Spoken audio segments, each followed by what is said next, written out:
Hello and welcome to Sake Revolution, America's first sake podcast. I am your host, John Puma from the Sake Notes, also the administrator at the Internet Sake Discord, and our resident sake nerd. And I'm your host, Timothy Sullivan. I'm a sake samurai, sake educator, as well as the founder of the Urban Sake website. And together, John and I will be tasting and chatting about all things sake and doing our best to make it fun and easy to understand.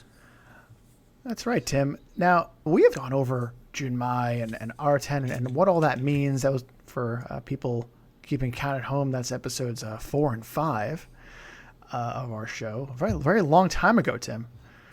So we went through all that. We went through their classifications, the Ginjo, the Daiginjo, what that all means. But Tim, there's a bottle in my hand, and it says something that is not exactly just a Junmai. It says something a little bit different. So I think we need to take a little stroll, a little walk, and we're going to have a seat in the Sake Education Corner. And we're going to suss this all out because this bottle says Tokubetsu. Ah, Tokubetsu. Well, you know, we could sum this whole Sake Education Corner up in just one word. Tokubetsu means special. That's it. Tim, we need more than that. This is going to be a really short episode if we don't do more. Tell me there's more to it. Well, the word Tokubetsu literally means special. Mm-hmm. And we could end the education corner there. But it's really interesting because on the one hand, Tokubetsu means special. Mm-hmm. And there's a kind of a industry-wide understanding of what a Tokubetsu or a special sake means. But then there's also what the letter of the law or what the regulations actually say about Tokubetsu. So why don't we dive in a little bit and pick this apart, because Tokubetsu is something that you're going to see on the label when you buy certain sakes. And the sake that you have, you mentioned, is a Tokubetsu sake as well. Right. So I'm going to have a seat. All right. Get comfy. I'm comfortable. I am ready to learn. You mentioned about Junmai before, and to sell a sake as a Junmai, there's a legal requirement about what the ingredients have to be, right? No added alcohol, rice, water, koji only.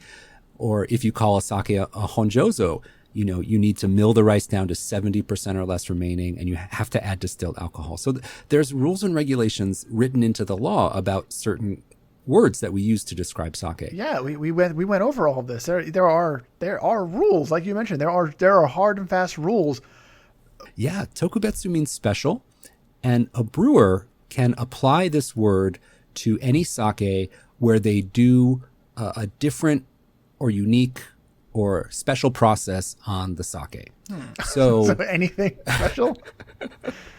So I'll give you what the industry understanding of this term is. Okay. So 99 times out of 100, when a brewer labels a sake as Tokubetsu, what they're really saying is that they polished the rice to a smaller size. So for example, if you make a Tokubetsu Honjozo, the minimum to be a Honjozo is 70% or less remaining, right? Right. So if you go down to, let's say, 55 remaining instead of 70, that's a significant difference. So that could be a Tokubetsu Honjozo because you've milled the rice to a much smaller size than the bare minimum you need to get into a category. But we have a name for sakes that are milled down to 55% and have alcohol added, and that's Ginjo. Right. You got right to the heart of it. So sometimes you make a sake, it could qualify for a higher grade, but you downgrade yourself and you make a really luxurious example of a different lower grade. Oh, we did talk a little bit about how, based on the flavor profile that a brewery is going for with a given sake, they might choose to utilize another classification that they are qualified for. Like, for example, if you can have a Ginjo and you choose to say it's a Honjozo still, that's fine. But apparently you can also say Tokubetsu on top of that. Yes, exactly. The way it most often shakes out is that if you make a Junmai sake that technically could be a Junmai Ginjo based on the milling rate, but you still sell it as a Junmai, technically the lower grade, you can add a Tokubetsu to that to indicate that there's something special or different about that sake that may be a little bit more than you would be expecting. So if you see something called a Tokubetsu Junmai or a special Junmai, I always first look at the milling rate to see how low it is. So when we look at this milling rate, we want to look at two things. First, Junmai and Honjozo. So according to the regulations, Junmai has no minimum milling requirement. But to qualify for a Tokubetsu or a special Junmai, we're looking at Junmai Ginjo quality. So that would be 60% or less remaining. So to qualify for a Tokubetsu Junmai, we're generally looking at 60% or less remaining. And for Honjozo, the rules are 70% or less remaining. And again, Honjozo is the alcohol added style. So if you have 60% or less remaining, what would normally be a Ginjo sake, again, the alcohol added style, 60% or less remaining, you also have the option of calling a sake like that a Tokubetsu Honjozo or a special Honjozo. So does that mean that if you take a Ginjo and you mill it down to 45%, but for whatever reason you still want to call it a Ginjo, can that be a Tokubetsu Ginjo? Yes, it can. Oh. But that's not common. I've heard of Tokubetsu Daiginjos Really? as well. I honestly have never seen it used for anything that wasn't a Junmai or Honjozo. That's very interesting. I didn't know that. Yes, but 99 times out of 100, it will be applied to the Junmai and the Honjozo grade. So Tokubetsu Junmai, Tokubetsu Honjozo, this kind of lives in that zone, hovering between Junmai and Junmai Ginjo and Honjozo and Ginjo. So in between those two layers for both the pure rice and the alcohol added style, you can have this special grade, this Tokubetsu Junmai, Tokubetsu Honjozo. We're talking a lot about rice milling here, but Tokubetsu doesn't have to do necessarily with rice milling. Well, what else could it be? Well, the next most common scenario to use this term Tokubetsu is if you use a special sake rice to make your sake. So if it's a sake rice that is not your usual or something that's really, really premium or unique, that's another time you can bring in this term Tokubetsu. And the regulations also say that if you do something else special to the sake, something that's an approved production step, you can list that on the label and then call your sake Tokubetsu. But you don't see that as much. It's more either the rice milling is at a Ginjo or a Junmai Ginjo level, or the rice that you used was special or unique for making that sake. All right. Well, as I mentioned earlier, I do have a bottle in my hand that features the word Tokubetsu on it. It's a Tokubetsu Junmai. Tim, I understand that even though we completely just randomly had this bottle handy, I understand that you also have one right near you. It's such a coincidence, but I do have a Tokubetsu Junmai with me as well. It's amazing. So why don't we introduce our sakes, John? You can go ahead and go first. Sure. So the name of this sake is Mimurusugi Tsuyu Hakaze, and that is actually the name of the rice that's used. It's a Tokubetsu Junmai from Nara Prefecture. That's a little south of Kyoto, if I'm not mistaken. And it's made by Imenishi Shuzo. All right. Yeah, I'm a big fan of this brewery's. Okay. And what do you have? The sake that I have is called Taka Tokubetsu Junmai. The English name here is Noble Arrow. This is a brewery that is from Yamaguchi Prefecture. That's in the far west of the main island of Japan. And the brewery name is Nagayama Honkei Shuzojo. Now, the current brewery president, his name is Takahiro Nagayama. And you may notice that the brand name of this sake is Taka, and that's the first part of his first name, Takahiro. And one thing that really differentiates this brewery from other breweries is that they have started an agricultural business as well, and they've begun to grow estate-grown sake rice, especially Yamada Nishiki. So they've dedicated acreage around their brewery to grow sake rice that they use in making their own sake. That's interesting. Since you're telling us all about these special sakes, why don't you open your special sake first? All right. So I'm going to go ahead and open up this taka. And I'm going to give it a pour. All right. Smells good. So what are you thinking? What are you picking up on the aroma?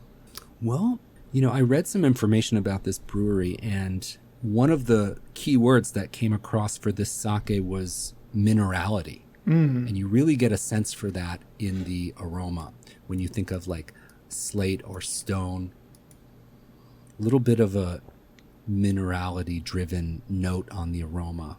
Overall, it's very restrained and light, but very engaging. There's just a hint of fruitiness there as well.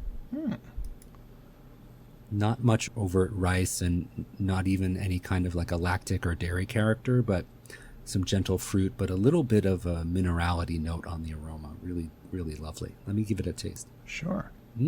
So it's got on the palate, it has a bit of dryness to it. And I'm just looking here at the SMV or the sake meter value, how sweet or dry a sake might come across. And this is a +6, which gets us just a hint on the drier side. And that really comes across on the palate. There's a lovely, engaging, dry character to the finish on this sake, but it has some body and weight to it. So it's not just dry and disappears. There's a little bit of riciness. And let's look at what the rices are for my sake. We have two. There's Yamada Nishiki, the king of sake rice, and also Hatan Nishiki, which we've talked about a lot in regards to Hiroshima, right? Yeah, that's right. Yeah. So this prefecture, Yamaguchi, is very close to Hiroshima. Yeah, it's like a neighboring prefecture, if I'm not mistaken.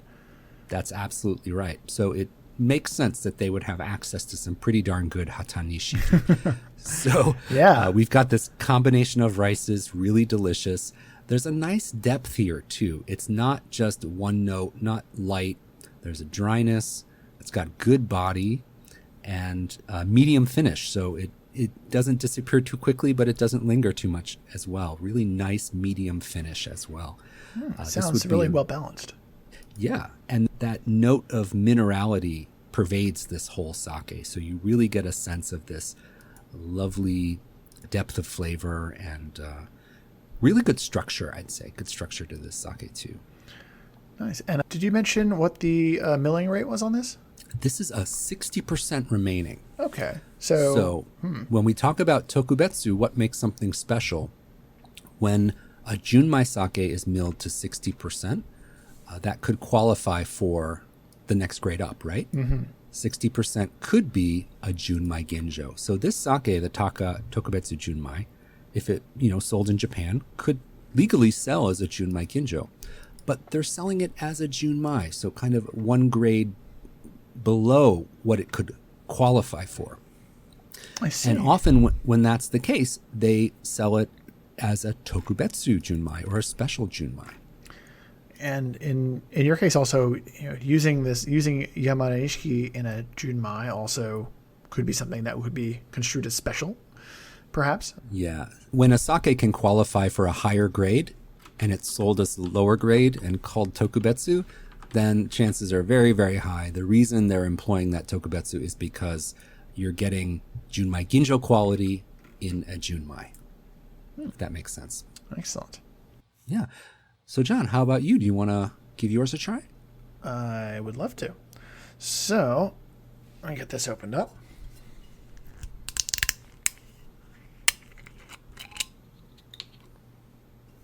And give it a little pour. Coincidentally, this is also milled to 60%. And the back label, the English label, actually that this is being defined as karakuchi. So I believe we've talked about this in the past on the show. That basically is letting you know that they think it's quite dry, or that's what they're going for, is quite dry. And the sake meter value on this goes to +5, so just a hint shy of yours. So I'm expecting some similar dryness. It's interesting that there's a nice hint of fruit on this, on the nose. It's not bowling you over. It's not like Ginjo style fruit. But when you go looking, it's kind of hard to miss. It's in there. And a little bit of that ethanol kind of accompanying it. The flavor is very, very interesting. It is dry. Most of the tasting comes across really light though. So it's dry and light, a little bit fruity, and it's got a nice kind of umami linger going on as you sip it. That's kind of something that as you have more sips of it, it's kind of doubling up and tripling a little bit. Very nice. This is very interesting stuff. This rice, the Tsuyu Hakaze, I don't see it a lot. Have you had any experience with that? No, it's not a common rice at all. Yeah. You need to look into that a little bit more. I don't know much about this at all. Yeah, it's interesting. I'm gonna have to need to do a little bit of research on this because it looks like at least in the States, I only know of 2 sakes that we get here that use this rice. And in a future episode, we're going to talk a little bit more about that. But this is really a unique flavor. Like I said, a little bit dry, very dry and crisp in that way that when you describe like Niigata sake. But then there's this like really nice flood of umami and a hint of fruit. Really nice. I don't want to say it's restrained all the way in the same way that Niigata is known for, but it is definitely flirting with that. Maybe it's like that with a little bit more punch to it. Very, very interesting combination of qualities. Very nice. Yeah, and our sakes actually have a lot in common. They do. Yeah. They're both Tokubetsu Junmais milled to 60%. The alcohol percentage is 15% for both. The acidities are both over 1.5, you're 1.9, and the sake I have, the Taka, is 1.6. And they're both a hint on the drier side. You're +5, I'm +6. So they're very similar from the statistics, which is interesting. And I think what ties them together being Tokubetsu is that they are giving that Junmai Ginjo grade, but selling as a Junmai. Right. Listeners may be asking themselves, why, when you could sell it as a Junmai Ginjo, why would you sell it as a Junmai? Why would you technically downgrade that level? I think I have an idea here. Let's hear it. I don't know about yours, but I feel like this is a very, very food-friendly sake. And this brewery in particular makes a wonderfully delicious Junmai Ginjo already that is a little bit less food-friendly. Like that is a sipping sake, and that is their premier Junmai Ginjo. So this being a food-friendly sake, even though the milling would allow for it, saying like, no, this is the one for food. I think that's kind of what they're going for here, or at least that's in my headcanon what I've decided. And that's where I'm at with this, I think. At least that's my thought on it. What do you think? Well, you're very close to what I was thinking, which is that not necessarily that it's food-friendly, but that you may already have a Junmai Ginjo on the market. And if you're making another Junmai Ginjo, they can compete at the same level and cannibalize each other's market. But if you make one of your Junmai Ginjos a Tokubetsu Junmai, it's like another category you can put the sake into that won't directly compete.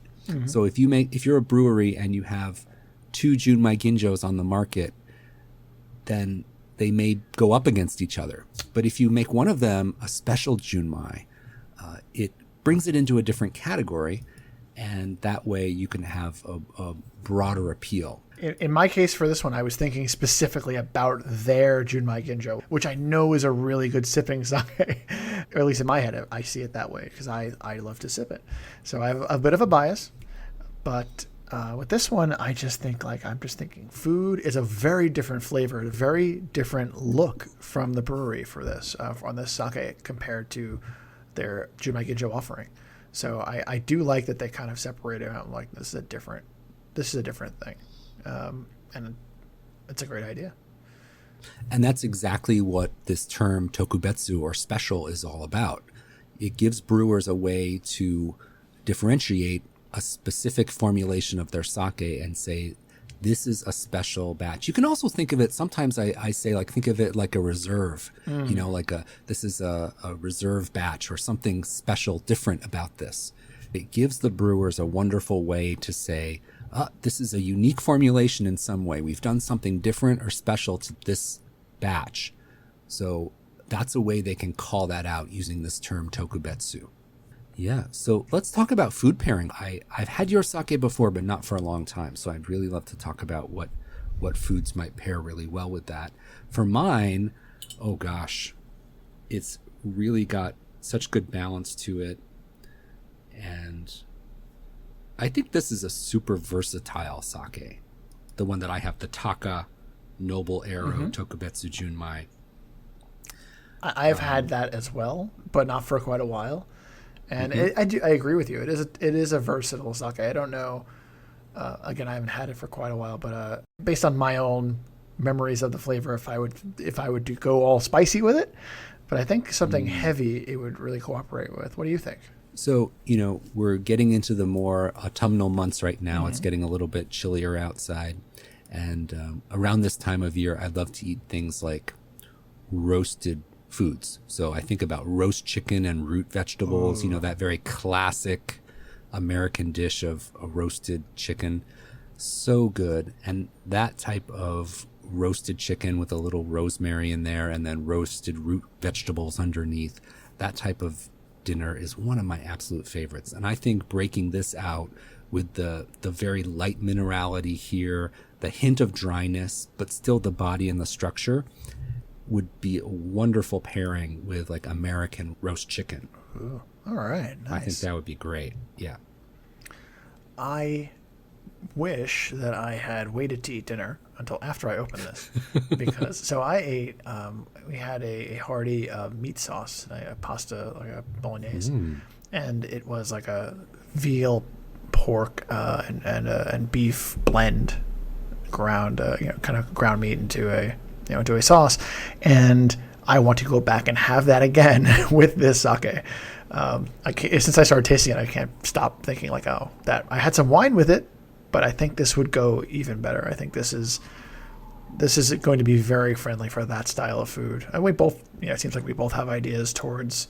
You mentioned that roasted chicken, so things that are a little bit heavy, very American, I want to say. Yes, which is great. I think it's finding sakes that pair really well with American food is wonderful, and being able to go out and tell people like, oh, you don't need to be having Japanese food with your sake. You can have American food. Just make sure you pick the right food and the right sake. Absolutely. That's a hurdle we went over a long time ago, I think, for you and me. Yeah. We always have sake in our homes, and I'm ready to get it out with just about anything we're cooking. And I'll be very happy when the rest of society catches up to us and wants to have that bottle of sake ready to go with pretty much anything you're going to cook at home. Yeah. Getting hungry again. Yeah, Yes. I didn't eat that long ago, guys. It's just Well, this has been a very, very special episode. a very Tokubetsu episode. Very Tokubetsu. like an I need to take that one special. back. I'm sorry, everybody. That was awful. A very, very special episode of Sake Revolution. Yeah. All right. Well, I want to thank all of our listeners so much for tuning in. We really do hope that you're enjoying our show. If you'd like to show your support for Sake Revolution, there's one way you can really help us out, and that would be to take a couple of minutes and leave us a written review on Apple Podcasts. It's really the best way for us to get the word out about our show. Please be sure to subscribe wherever you download your podcast so that our show will magically show up on your device of choice every single week when we release it. And as always, to learn more about any of the topics or any of the sakes we talked about in today's episode, be sure to visit our website, sakerevolution.com, to see all the detailed show notes. And if you have a suggestion for us or a sake question that you need answered, please reach out to us at feedback@sakerevolution.com, because we want to hear from you. So until next time, please remember to keep drinking sake and kampai. Keep it special.